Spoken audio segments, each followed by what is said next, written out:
નમસ્કાર વિદ્યાર્થી મિત્રો, છેલ્લે આપણે સ્નાયુ પેશી વિશે ચર્ચા કરેલી હતી. ત્યાર પછીની છેલ્લી અને ચોથી પ્રાણી પેશી છે ચેતા પેશી.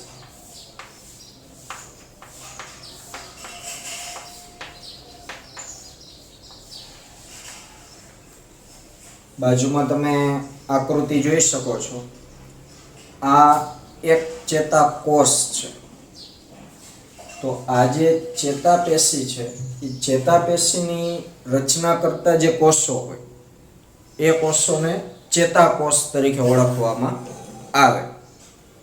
તો અહીં આકૃતિમાં જે દેખાય છે તમને એ એક ચેતાકોષ છે. ટેક્સ્ટ બુકની અંદર સ્લાઇડ વ્યૂની આકૃતિ છે એટલે વ્યવસ્થિત એમાં આપણને બધા ભાગો નહીં જોવા મળે, પરંતુ આપણે જે અહીંયા દોરેલી છે એ રેખાંકિત આકૃતિ છે ચેતાકોષ, જેમાં આપણે બધા ભાગોને વ્યવસ્થિત સમજશું.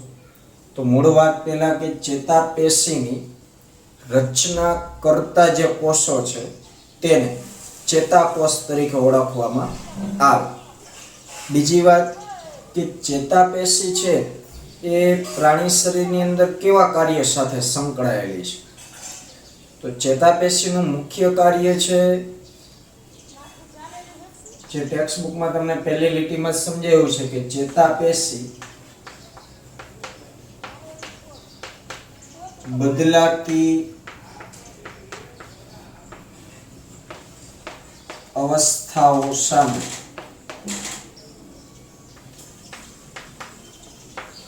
મહત્તમ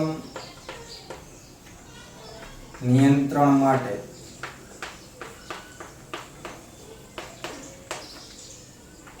પ્રતિચાર દર્શાવે છે.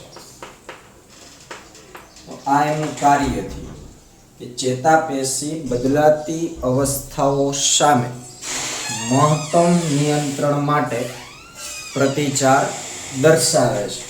એટલે ટૂંકમાં ચેતાપેશીનું કાર્ય છે કે કોઈ પણ આંતરિક અથવા તો બાહ્ય જે સંવેદનાઓ હોય આ સંવેદનાઓને ઓળખી અને એ સંવેદનાઓ સામે કેવા પ્રકારના પગલાં લઈ શકાય, એટલે કે કેવો પ્રતિચાર આપી શકાય, એના માટે આ પેશી જવાબદાર છે. એટલે આ રીતે પણ આપણે એનું કાર્ય સમજી શકીએ કે આંતરિક કે બાહ્ય ઉત્તેજનાઓ સામે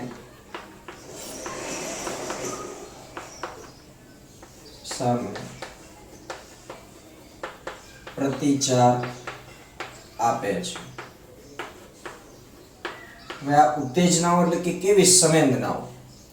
તો તમે તમારા હાથને ટચ કરો છો તો આ એક સંવેદના થઈ, સ્પર્શ સંવેદના. તો આ એક બાહ્ય સંવેદના છે. તો હવે તમે તમારા હાથને ટચ કરો છો આંગળી વડે, તો તમને જે ખ્યાલ આવે છે કે મને કોઈ સ્પર્શ કર્યો, તો આ જે સંવેદનાનું જે કાર્ય થયું પ્રતિચાર આપવાનું, કે આપણને ખબર પડી કે કોઈ આપણને ટચ કરે છે, અથવા તો આપણે રસ્તામાં ચાલ્યા જતા હોય અને કાંટો વાગે તો તરત જ આપણે પગ અધર લઈ લઈએ છીએ. તો એ કાંટો વાગવો એ એક ઉત્તેજના છે, બાહ્ય ઉત્તેજ. અને કાંટો વાગવાની સાથે જ આપણે પગ અધર લઈ લઈએ છીએ એ આપણા શરીરનો એક પ્રતિચાર છે એ ઉત્તેજના સામે. તો આ રીતે કોઈ પણ આંતરિક કે બાહ્ય ઉત્તેજનાઓ સામે પ્રતિચાર આપવાનું કામ આ પેશી કરતી હોય છે. અને આ પેશી આપણા શરીરમાં છે એ બધી જગ્યાએ પ્રસરેલી છે મોટા ભાગે. તો હવે જે ચેતાપેશી છે એ ચેતાપેશીની રચનામાં બે પ્રકારના કોષો આવેલા હોય. ચેતાપેશીની રચના, તો એમાં જે બે પ્રકારના કોષો છે, આ બે પ્રકારના કોષો એટલે એક ચેતાકોષ અને બીજો ચેતાધાર કોષ. આવા બે પ્રકારના કોષોથી આખી ચેતાપેશી છે બનેલી હોય છે. અને ચેતાપેશી એ ચેતાતંત્રનો ભાગ છે. અને ચેતાતંત્રની અંદર આપણા શરીરમાં ક્યાં ક્યાં અંગો આવે?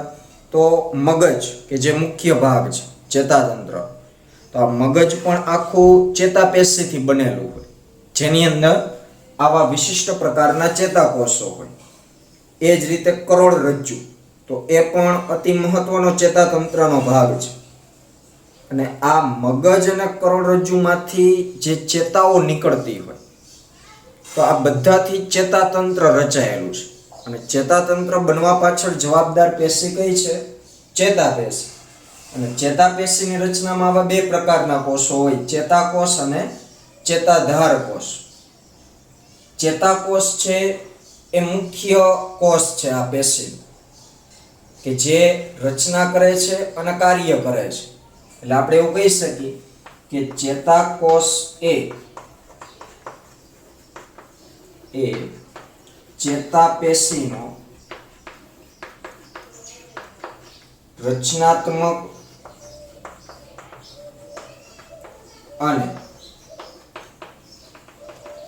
ક્રિયાત્મક એકમ છે. શું કીધું? ચેતાકોષ એ ચેતાપેશીનો રચનાત્મક અને ક્રિયાત્મક એકમ છે. એનો મતલબ એવો થાય કે ચેતાકોષ દ્વારા ચેતાપેશીની રચના થયેલી છે, અને સાથે સાથે ચેતાપેશી જે કંઈ કાર્ય કરે છે, જે કંઈ કાર્ય એટલે જે આપણે ઉપરની આ બે લીટીમાં સમજ્યા કે કોઈ પણ ઉત્તેજનાઓ સામે પ્રતિચાર આપવાનું કામ કરે છે, તો એ કાર્ય માટે પણ કયો કોષ જવાબદાર છે? ચેતાકોષ. તો અહીં બાજુમાં આકૃતિ જે બતાવી છે ચેતાકોષની છે, એક રેખાંકિત આકૃતિ. તો અલગ અલગ પ્રકારના ચેતાકોષો હોય છે માનવ શરીરની અંદર. આ બધી બાબતો આપણે વિગતવાર ચેપ્ટર નંબર 21 ની અંદર સમજવાની થશે, કે જે આખું હ્યુમન ચેતાતંત્ર વિશેનું છે, હ્યુમન નર્વસ સિસ્ટમ, એટલે કે માનવ ચેતાતંત્ર. તો એની અંદર બહુ વિસ્તારથી આપણે એ બધી ચર્ચાઓ કરીશું. અત્યારે અહીં આપણને ટૂંકમાં માહિતી આપેલી છે. તો હવે ચેતાકોષ છે ચેતાપેશીનો રચનાત્મક અને ક્રિયાત્મક એકમ છે. અને આપણે એવું પણ કહી શકીએ કે ચેતાકોષ એ ચેતાપેશીનો ઉત્તેજનાશીલ એકમ છે. કારણ કે જે કંઈ આંતરિક કે બાહ્ય ઉત્તેજનાઓ અથવા તો સંવેદનાઓ જે પ્રાપ્ત થાય છે, એ આ કોષો દ્વારા છે પ્રાપ્ત કરવામાં આવતી હોય છે. અને કોઈ પણ આવી ઉત્તેજનાઓથી એ ઉત્તેજિત થતા હોય છે કોષો, એટલે આપણે એને ચેતાપેશીનો ઉત્તેજનાશીલ એકમ પણ કહી શકીએ. તો હવે ટેક્સ્ટબુકમાં બહુ ટૂંકમાં માહિતી આપેલી છે, પણ આપણે થોડુંક ચેતાકોષ વિશે વિસ્તારથી સમજીએ.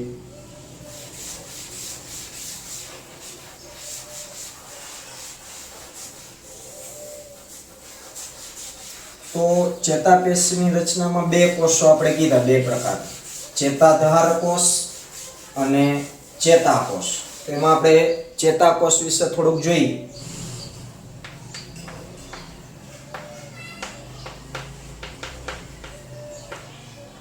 ચેતાપેશીનો જે ચેતાકોષ છે એક તો ઉત્તેજનાશીલ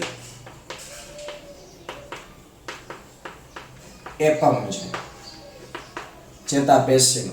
જે મેં અગાઉ કીધું એ પ્રમાણે કે કોઈ પણ પ્રકારની સંવેદનાથી આ કોષો છે એ ઉત્તેજિત થતા હોય છે, જેના આધારે આપણને જે કંઈ ઉત્તેજના આપણા શરીરને અથવા પ્રાણી શરીરને મળે છે એની ઓળખ છે એ આ કોષો દ્વારા અને ચેતાતંત્રના ભાગ દ્વારા થતી હોય છે. તો ચેતાકોષ એક ઉત્તેજનાશીલ એકમ છે. ચેતાકોષની રચના આપણે સમજીએ તો ચેતાકોષ છે એ મુખ્યત્વે બે ભાગોનો બનેલો હોય છે.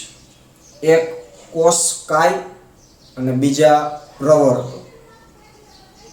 રચનામાં એક કોષકાય, કોષકાય એટલે કોષનો મુખ્ય ભાગ. તો તમે આકૃતિમાં જોઈ શકો છો કે આ જે વિસ્તાર છે એ વિસ્તારને કોષકાય તરીકે ઓળખવામાં આવે. અહીંયા મેં નામ નિર્દેશન પણ કરેલું છે. આટલો જે ભાગ છે જે તમે સ્ટાર શેપ જોવો છો એ કોષકાયનો વિસ્તાર છે. તો કોષકાયની મધ્યમાં છે કોષ કેન્દ્ર આવેલ હશે, જે તમે અહીંયા જોઈ શકો છો. અને કોષ કેન્દ્રની ફરતે કણિકામય રચનાઓ આવેલી હોય છે, બેઝોફિલિક કણિકાઓ, જેને નિઝલની કણિકાઓ તરીકે ઓળખવામાં આવે. તો આ કોષ કેન્દ્રની ફરતે તે તમે જે જોવો છો એ નિઝલની કણિકાઓ છે. એ વૈજ્ઞાનિકના નામ ઉપરથી નામ આપેલું છે. એ બેઝોફિલિક કણિકાઓ છે, મતલબ એ અંગિકાઓના ભાગ છે. એને વિસ્તારથી આપણે 21મા ચેપ્ટરમાં ભણશું. એટલે આ આકૃતિ એકદમ મગજમાં બેસાડી દેજો. આ સેમ ટુ સેમ આકૃતિ આપણે 21મા ચેપ્ટર વખતે પણ દોરવાની થશે, સમજવાની થશે. આ માહિતી પાછી ત્યારે રિપીટ થશે. અહીં અત્યારે 7મા ચેપ્ટરમાં જે ચેતાપેશીનું આપણને વર્ણન છે ટૂંકમાં આપેલું છે. અત્યારે જે આપણે ચર્ચા કરી છે એ એમાં નથી. તો ચેતાકોષની રચના એક કોષકાય અને બીજા જે ભાગો છે એ પ્રવર્ધો. પ્રવર્ધો છે એ પાછા બે પ્રકારના છે, ટૂંકા પ્રવર્ધો અને લાંબો પ્રવર્ધ. તો એમાં જે ટૂંકો પ્રવર્ધ છે એ ટૂંકા પ્રવર્ધને શિખાતંતુ તરીકે ઓળખવામાં આવે. આ જે પ્રવર્ધો હોય ને કોષકાયમાંથી જ નીકળતા હોય. તો આકૃતિમાં તમે જોઈ શકો છો કે આ જે બધા ભાગ છે જે શાખાઓમાં વિભાજિત થયેલા બતાવ્યા છે, આ બધા શિખાતંતુ છે. શું છે? શિખાતંતુ. તો શિખાતંતુ છે એ ટૂંકા પ્રવર્ધો છે અને શાખિત હોય છે. જ્યારે બીજા જે પ્રવર્ધ છે, એટલે કે અહીંયાથી આ જે આખો ભાગ તમે જોવો છો, જેને આપણે અહીં ચેતાક્ષ નામ આપેલું છે, અથવા તો એનું બીજું નામ છે અક્ષતંતુ. તો એ બીજા પ્રવર્ધનું નામ છે ચેતાક્ષ. આ જે ચેતાક્ષ છે એ લાંબો પ્રવર્ધ છે. સાથે સાથે એકાકી. એકાકી મતલબ એક જ હોય. શિખાતંતુની સંખ્યા એક અથવા એક કરતાં વધારે હોઈ શકે. આકૃતિમાં તમે જોઈ શકો છો તો આપણે અહીંયા 4 શિખાતંતુઓ બતાવ્યા છે. પરંતુ ચેતાક્ષ હંમેશા ચેતાકોષની અંદર એક જ હોય, એટલે આપણે અહીંયા એકાકી શબ્દ વાપર્યો છે. તો આકૃતિમાં તમે જોઈ શકો આ એક જ ચેતાક્ષ છે અને એનો અંતિમ છેડો છે એ શાખિત હોય છે. એકાકી અંતિમ છેડો શાખિત. આમ કોઈ શાખાઓ નહીં હોય સાઈડમાંથી, પરંતુ એનો અંતિમ છેડો છે એ શાખિત હશે. અને અંતિમ છેડે જે સૂક્ષ્મ તંતુઓ જેવા જે ભાગ છે એને ચેતાંતો કહેવાશે. અને ચેતાંતોની એકદમ છેડે એક ગાંઠ જેવી રચના હોય જેને ચેતોપાગમીય ગાંઠ કહેવાય. આ ગાંઠની અંદર ચોક્કસ પ્રકારના ન્યુરોટ્રાન્સમીટર એટલે કે ચેતાપ્રેષક રસાયણો સર્જાતા હોય છે. એ બધું આપણે વિગતવાર કીધું એ પ્રમાણે 21મા ચેપ્ટરમાં સમજશું. તો અત્યારે આપણે આટલું જ યાદ રાખવાનું છે. આપણે એની રચના ભણીશું, એના કાર્યને ડીપમાં આપણે આગળ 21મા ચેપ્ટરમાં ભણશું. પણ અત્યારે આપણે એની રચના મગજમાં બેસાડવાની છે. તો મુખ્ય શું કીધું કે કોષકાયનો ભાગ હોય કે જે મધ્યમાં કોષ કેન્દ્ર ધરાવે. કોષ કેન્દ્રની ફરતે નિઝલની કણિકાઓ આવેલી હોય. કોષરસ પણ આવેલો હશે. અહીંયા ચેતાકોષની અંદર કોષરસને ચેતાકોષરસ તરીકે ઓળખવામાં આવે. પછી બે પ્રકારના પ્રવર્ધો, એમાં ટૂંકા પ્રવર્ધો અને જે શાખિત હોય એને શિખાતંતુ કહેવાય. જે લાંબો પ્રવર્ધ છે એકાકી છે, એટલે કે એક જ છે, અને અંતિમ છેડો શાખિત છે, જેના છેડે ગાંઠ જેવી રચના આવેલી હોય જેને ચેતોપાગમીય ગાંઠ કહેવાય. તો આવા બે પ્રકારના પ્રવર્ધો અને કોષકાય થી આખો એક ચેતાકોષ બનેલો હોય છે. હવે આનું કાર્ય કેવું હોય? તો મેં કીધું એ પ્રમાણે તમને પગમાં કાંટો વાગે એટલે એક બાહ્ય ઉત્તેજના થઈ. આ આંગળી છે કાંટો છે ને આ પગનું તળિયું છે એવું સમજી લો તમે. તો જેવો આમ કાંટો વાગશે એટલે ત્યાંના જે ચેતાપેશીનો ભાગ હશે, એટલે કે ચેતાકોષો હશે, એના જે આ શિખાતંતુઓ હોય એ શિખાતંતુઓમાં ઉત્તેજના ઉત્પન્ન થાય. એ ઉત્તેજના છે એ રાસાયણિક પ્રકારની હોય છે, મતલબ કે એમાં આયનોની ફેરબદલી થવા લાગતી હોય છે. તો હવે શિખાતંતુ એ ઉત્તેજના મેળવશે અને એ ઉત્તેજના એ કોને આપશે? કોષકાય. પછી કોષકાયમાંથી ઉત્તેજના ચેતાક્ષમાં વહન પામતી પામતી કોષરસ પટલ તરફ ગતિ કરે અને વહન પામતી પામતી એ ચેતાંતો અને અંતે ચેતોપાગમ્ય ગાંઠ પાસે પહોંચે. પછી એના પછીનો જે ચેતાકોષ હશે એ ઉત્તેજિત થશે. એમ કરતા કરતા એના અંતિમ છેડે પહોંચે એ સંવેદના. આ સંવેદના આમ કાંટો વાગે એટલે આમ બોલતા બોલતા સંવેદના ન જાતી હોય કે લાગ્યું લાગ્યું લાગ્યું, પણ એ રસાયણોની ફેરબદલી થતી હોય કોષોની અંદર. અને એ રસાયણોની ફેરબદલી એ જ એક પ્રકારની ઉત્તેજના, એ જ એક સંદેશો થશે. એમ કરતા કરતા એને જ્યાં સુધી સંદેશાને પહોંચાડવો છે, એટલે કે મગજ અથવા કરોડરજ્જુ સુધી, તો અહીંયા પગના તળિયેથી ચેતા આખી લંબાયેલી હશે, મગજ કરોડરજ્જુ સુધી પહોંચતી હશે અને એ પછી મગજને જાણ કરશે. એટલે મગજ વિચારશે અને એ પ્રમાણે પાછો રિટર્ન સંદેશો પગના તળિયાને મોકલશે, પગના સ્નાયુઓને, એટલે તરત આપણે પગ અધર લઈ લઈશું. પણ આ આખું કાર્ય છે એ સેકન્ડના 1000માં ભાગ કરતાં પણ ઓછા સમયમાં આ કામ પૂરું થઈ જતું હોય છે. એટલે તો જેવો કાંટો વાગે તરત જ પગ અધર લઈ લઈશું. કાંટો વાગ્યા પછી આપણે વિચારતા નથી કે કેવો કાંટો લાગ્યો છે, કેવા પ્રકારનો છે, પછી પગ અધર લઈ ન લઈ, જેવો વાગે તરત લઈ લઈશ પગ અધર. તો હું જે બોલ્યો એ બધું કામ સેકન્ડના 1000માં ભાગ કરતાં પણ ઓછા સમયમાં એ કામ થઈ જતું હોય છે. તો આ રીતે કોઈ પણ એક ચેતાકોષ ઉત્તેજિત થશે એટલે એની અંદર રાસાયણિક ફેરફારો અથવા તો વીજ રાસાયણિક ફેરફારો થશે. વિદ્યુત સ્થિતિમાનનો તફાવત સર્જાશે. કોના કારણે? આયનોની ફેરબદલીને કારણે. એટલે કે અમુક આયનો બહારથી અંદર દાખલ થતા હોય કોષની અંદર, અમુક આયનો કોષમાંથી બહાર નીકળતા હોય. આ ક્રિયા ચાલુ થઈ જાય ઉત્તેજના મળવાને કારણે. પછી એ ક્રિયા શિખાતંતુમાંથી કોષકાયમાં, કોષકાયમાંથી ચેતાક્ષમાં વહન પામતી પામતી એના અંતિમ ભાગ સુધી પહોંચે. પછી એની નજીક રહેલો જે બીજો ચેતાકોષ હશે એને ઉત્તેજના મળશે. એમ કરતા કરતા એનું વહન છે એ થતું હોય છે. તો આ મુજબ ચેતાપેશી કામ કરે છે, સંવેદનાઓનું વહન કરવાનું અને એનો પ્રતિચાર આપવાનો. બીજા જે આપણે કોષો કીધા છે, ચેતાધાર કોષ.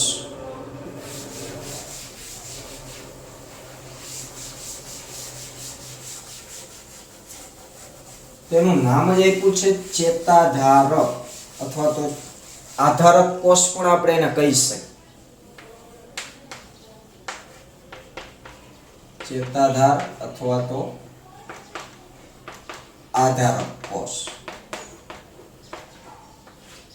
હવે આ કોષનું કાર્ય છે ચેતાપેશીના જે આ ચેતાકોષ હોય એ ચેતાકોષને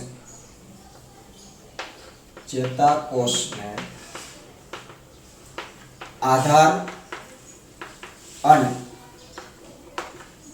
રક્ષણ આપવાનું કામ કરે. રક્ષણ આપ. ટેક્સ્ટ બુકની જે સ્લાઇડ વ્યૂની આકૃતિ છે તેમાં બ્લેક કલરના તમે ઘણા બધા ડોટ એમાં દેખાશે.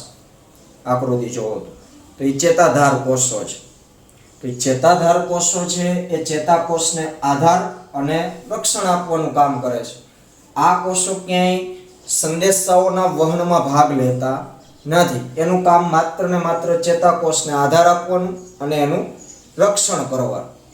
બીજું કે આ જે ચેતાધાર કોષો છે એ ચેતાધાર કોષો ચેતાપેશીની અંદર ચેતાકોષની સંખ્યા કરતાં વધારે હોય છે.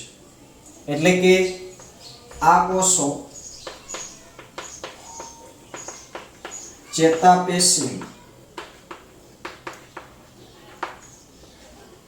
અડધાથી વધારે કદ બનાવે છે. એટલે આ લાઈન એવું કહેવા માંગે છે કે ચેતાપેશીની અંદર ચેતાકોષ કરતા ચેતાધાર કોષની સંખ્યા વધારે. એટલે કે જેટલી આપણા શરીરમાં અથવા તો પ્રાણી શરીરમાં જેટલી ચેતાપેશીનો જથ્થો છે, જેટલું કદ છે, એમાં અડધાથી વધારે કદ તો કોણ બનાવે છે? ચેતાધાર કોષ. એટલે ચેતાધારમાં ખાલી આપણે આટલું જ યાદ રાખવાનું છે કે ચેતાકોષને આધાર અને રક્ષણ આપવાનું કામ કરે અને આ કોષો ચેતાપેશીનું અડધાથી વધારે કદ બનાવે. એટલે આ આકૃતિ એક ખાસ મગજમાં લઈ લેજો. આકૃતિને વ્યવસ્થિત સમજીએ તો ચેતાકોષનો આ કોષકાયનો ભાગ છે કોષકાઈમાંથી બે પ્રકારના પ્રવર્ધો નીકળે છે. એક જે શાખિત અને ટૂંકા પ્રવર્ધો છે એને શિખાતંતુ કહીએ છીએ. એકાકી લાંબો જે નળાકાર પ્રવર્ધ છે એને આપણે ચેતાક્ષ કહીએ છીએ. આ ચેતાક્ષની ફરતે તમે અહીંયા જોઈ શકો છો નામ નિર્દેશનમાં મજ્જાપડ. તો અહીં જે આ ડાર્ક તમે ભાગ જોવો છો એ એક મેદીય આવરણ હોય છે. ચરબીનું એક સ્તર લાગેલું હોય છે ચેતાક્ષની ઉપર, જેને મજ્જાપડ તરીકે ઓળખવામાં આવે છે. અને આ મજ્જાપડ અવાહક હોય છે, એટલે કે મજ્જાપડની આરપાર કોઈ વીજ સ્થિતિમાનનો તફાવત સર્જાતો નથી. એટલે કે કોઈ આયનો બહારથી સાવ બહારથી અંદર કે અંદરથી બહાર જતા નથી. એ એક અવાહક પડ છે. એનું કાર્ય છે કે જે કંઈ વીજ સ્થિતિમાન એટલે કે સંદેશો વહન પામે છે ચેતાક્ષની અંદર એને ફેલાતો અટકાવે છે. પછી મજ્જાપડની ઉપર પાછા એક વિશિષ્ટ પ્રકારના કોષોનું સ્તર હોય છે. આ તમે જે જોવો છો જેનું નામ છે શ્વાનના કોષો, એ પણ એક વૈજ્ઞાનિકના નામ ઉપરથી નામ આપેલું છે. આ શ્વાનના કોષો દ્વારા એક પડ જેવી રચના બને છે ચેતાક્ષની ફરતે, જેને આપણે ચેતાતંતુ પડ તરીકે ઓળખીએ છીએ. તો ચેતાક્ષની ઉપર આ વચ્ચેનો ભાગ છે ચેતાક્ષ છે, એની ફરતે જે ડાર્ક લાઈન તમે જોવો છો એ મજ્જાપડ છે. અને મજ્જાપડની ઉપર શ્વાનના કોષોનું સ્તર લાગેલું હોય છે, જેને ચેતાતંતુ પડ તરીકે ઓળખવામાં આવે. ચેતાક્ષનો અંતિમ છેડો છે એ શાખિત હોય, જેને ચેતાંતો કહેવાય. આ બધા ચેતાંતો છે. અને ચેતાંતોની છેડે એક ગાંઠ જેવી રચના હોય છે, જેને ચેતોપાગમીય ગાંઠ કહે. આ ગાંઠની અંદર જ્યારે ઓલો ઉર્મિવેગ સંદેશો પહોંચશે ત્યારે એની અંદર ચેતાપ્રેષક રસાયણો મુક્ત થતા હોય, જે પછી આગળ છે એ બીજા ચેતાકોષમાં એ સંદેશાને વહન કરવા માટે પ્રતિકૂળ સાબિત થતા હોય છે. તો આ રીતે ચેતાકોષની રચના છે. એટલે આકૃતિ વ્યવસ્થિત મગજમાં રાખજો. આગળ આપણે 21મા ચેપ્ટરમાં વિસ્તારથી ચેતાપેશી વિશે જોશું. તો અહીં આપણે 4 પ્રકારની પ્રાણી પેશીઓ પૂરી થઈ: અધિક્ષદીય પેશી, સંયોજક પેશી, સ્નાયુ પેશી અને ચેતાપેશી. હવે આપણે આ ચેપ્ટરની અંદર અંગ અને અંગતંત્ર વિશે ભણવાનું છે, કે જેની અંદર 3 પ્રાણીઓનો આપણે અભ્યાસ કરવાનો છે: અળસિયું, વંદો અને દેડકા. આ 3 પ્રાણીઓના અંગતંત્રો વિશે આપણે ભણવાનું છે, એમની બાહ્યાકાર વિદ્યા અને અંતસ્થ વિદ્યા વિશે. આ 3 પ્રાણીઓ અલગ અલગ સમુદાયના છે. અળસિયું છે તો એ નુપુરક સમુદાયનું છે, દેડકો છે તો એક ઉભયજીવી પ્રાણી છે, અને વંદો છે એ સંધિપાત કીટક વર્ગનું પ્રાણી છે. તો 3ની અંદર જે અંગતંત્રો છે એને આપણે ભણવાના છે. જેમ કે પાચન તંત્ર, તો 3માં પાચન તંત્ર વિશે આપણે ભણશું કે કેવા પ્રકારનું છે આકૃતિ સાથે. એવી જ રીતના શ્વસન તંત્ર, રુધિરાભિસરણ તંત્ર, ઉત્સર્જન તંત્ર. તો આવા અલગ અલગ અંગતંત્રોનો આપણે અભ્યાસ કરવાનો છે, 3 પ્રાણીઓની સરખામણી કરી કે કેવા પ્રકારનું પાચન તંત્ર છે, કેવા પ્રકારનું શ્વસન તંત્ર છે. પરંતુ એ જે આપણે ભણવાનું છે એ આપણે વિડીયો લેક્ચર થ્રુ સમજવામાં એટલી બધી ઇફેક્ટ નહીં આવે, કારણ કે એ આપણે નમૂનાઓ સાથે ભણવાનું છે. અળસિયું હોય તો અળસિયું ભણતા પહેલાં, જો કે આપણે જોયેલું તો હોય બધાય, પણ આપણી પાસે જો એનો નમૂનો હોય તો એને આપણે વિસ્તારથી વ્યવસ્થિત સમજી શકીએ, પ્રત્યક્ષ જો આપણી સામે હશે તો. એટલે આપણે એ 3નો અભ્યાસ છે એ જ્યારે પણ રૂબરૂબ મળવાનું થશે સ્કૂલ દરમિયાન, તો ત્યારે આપણે 3 પ્રાણીઓનો અભ્યાસ કરશું. એટલે અત્યારે આપણે આ ચેપ્ટરને અહીં આપણે સમાપ્ત કરીએ છીએ 4 પ્રાણી પેશીઓ સુધી. પછીનો જે ભાગ છે અંગતંત્ર વિશે, એ આપણે જે તે સમયે ધ્યાનમાં લઈ લેશું. નમસ્કાર.